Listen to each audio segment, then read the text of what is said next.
and welcome to Superheroesque. Today I am talking about cosplay. So I've been thinking for a while about how to write this video.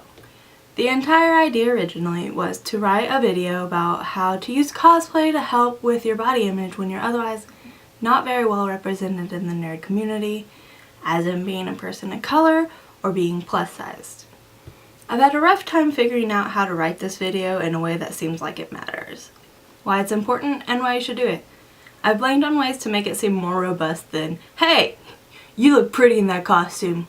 Let me have your picture, girl. That being said, on Thursdays at my job, one of our coworkers generally sends like an email of funnies talking about how much office life sucks or cute animal pictures or other memes. Last Thursday the email was entitled, well, if it's what makes you happy, and I opened it. And it was full of superhero cosplayers. Overweight people cosplaying superheroes. Now, some of the costumes were jokes or poorly constructed, but some of the costumes were good, or just like one was a guy pretty much like this in a Wolverine t-shirt with a Wolverine hat, but he was hefty. I mean, I was about the same size as that dude, so it's not like something I'm like, oh, it's a really fat dude, because I'm like, it looks like me right now as a Ninja Turtle. The only joke for a lot of them was that they were overweight or that they were just dressing up like superheroes in public. And two of the photos were at San Diego Comic-Con, which I think broke my heart the most because that could so easily be me.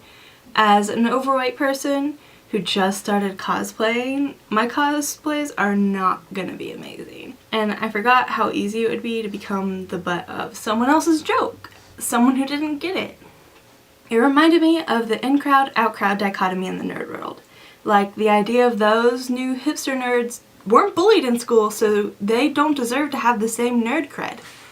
Or whatever it is that people complain about. But that's not true. It's about, well, what makes you happy, as in the title of the email that so delightfully knocked the winds out of my sails. So I run a website called Superheroesque, about people of all types becoming their own superhero.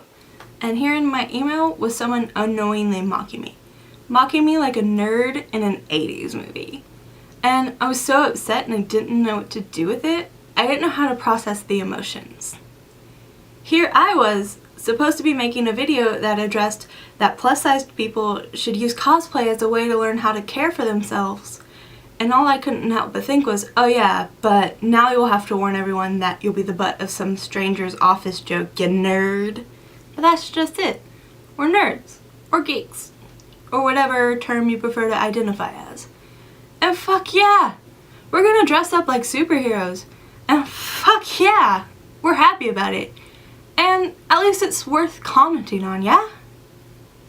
If anything, that's what Superheroesque is about.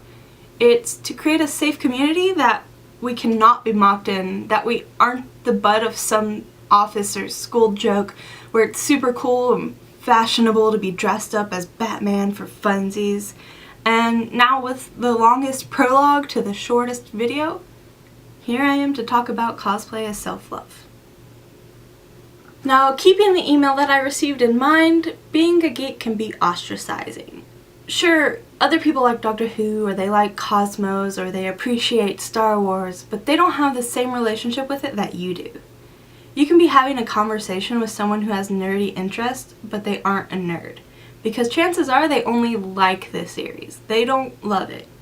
And it's totally nice to hang out with people who know what you're talking about, but you can just watch their eyes glaze over as soon as you get into that in-depth discussion that they just do not care about. And that's the benefit of the nerd label. You know when someone understands you.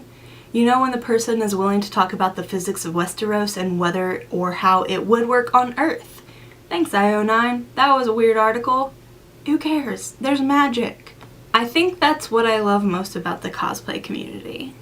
Cosplay to me is like a declaration of like, I love this thing. I love it like a lot.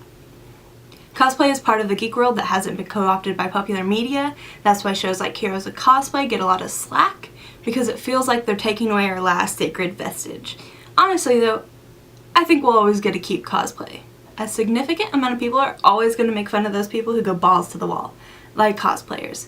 Cosplayers are so devoted They don't care if out-group people make fun of them. It's a certain level of dedication that takes. And I love this so much. I love the idea that, like, I'm gonna make a $3,000 giant robot costume, and then I'm gonna fly to California so I can see the artist or writers or whatever I like of that certain series, and I can make friends who can discuss the philosophical endings of BioShock Infinite and how they feel about Ken Levine's leaving. This isn't to say that cosplay or the community is perfect. It's far from. Cosplay and cosplayers can be a lot of drama. If you're not super hot and your costume isn't super good, there's a chance you could get a lot of hate. A lot of hate from people who don't cosplay. And honestly, fuck them. Fuck people who are hateful to those who do their thing. Fuck people who think fat people can't be hot. And fuck people who think characters can only be white. Cosplay is for everyone. Cosplay can help you learn how to love yourself and fuck the haters at the same time. Cosplaying is a good way to learn to put yourself out there, but literally wear a mask to deflect those who don't like what you do. People will always dislike you for one reason or another.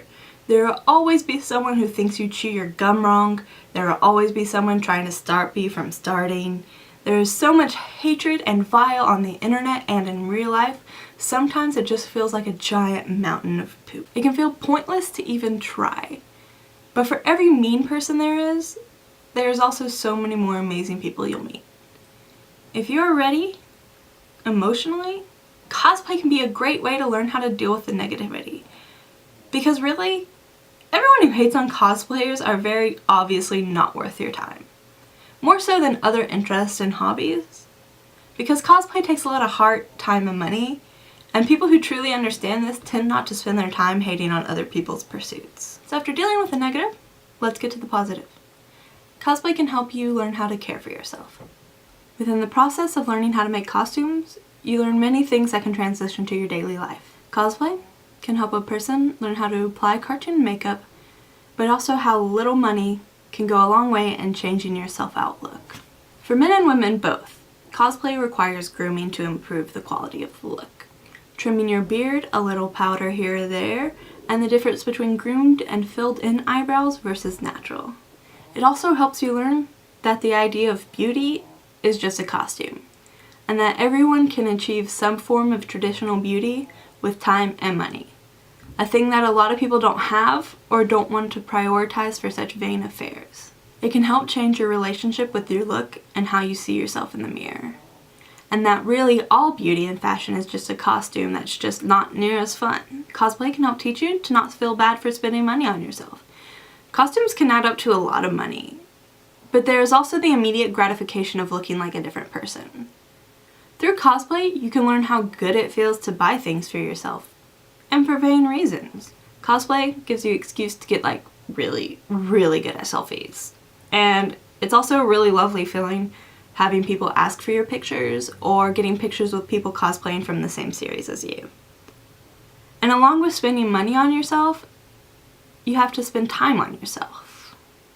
You have to spend time making the costume, you have to spend time finding the costume, you have to spend time putting on the costume. And all of these things can be incredibly lengthy depending on the costume you choose. So technically, because it's not for you and it's for the costume, it's a lot easier arguing to spend 2 hours on your makeup and hair. On top of all the personal positives that come along with cosplay, there are also social positives. While there is negative parts of the cosplay community, there's also amazing parts. There are amazing people you'll meet that you wouldn't have got the attention of in street clothing. You can gain an amazing community of lovely and supportive geeks who want you to succeed in whatever venture you choose. Cosplay can be a very loving and endearing community if you choose your allies wisely. If you want some ideas for good beginner cosplays, I wrote a post along with this video on Superheroesque. Check out the link on the bottom. Also, Gwen, a friend of Superheroesque, wrote a beautiful post about her experiences with self-esteem in the cosplay community on her blog, A Geek in Her Oven. The link will also be down below. So please, if you like this video, comment, rate, or subscribe. You can check more out at superheroesque.com. You can find all of our social links below. Check out the blog post linked below if you'd like suggestions on the cosplay outfits that would be good for a beginner. And thanks, and geek out!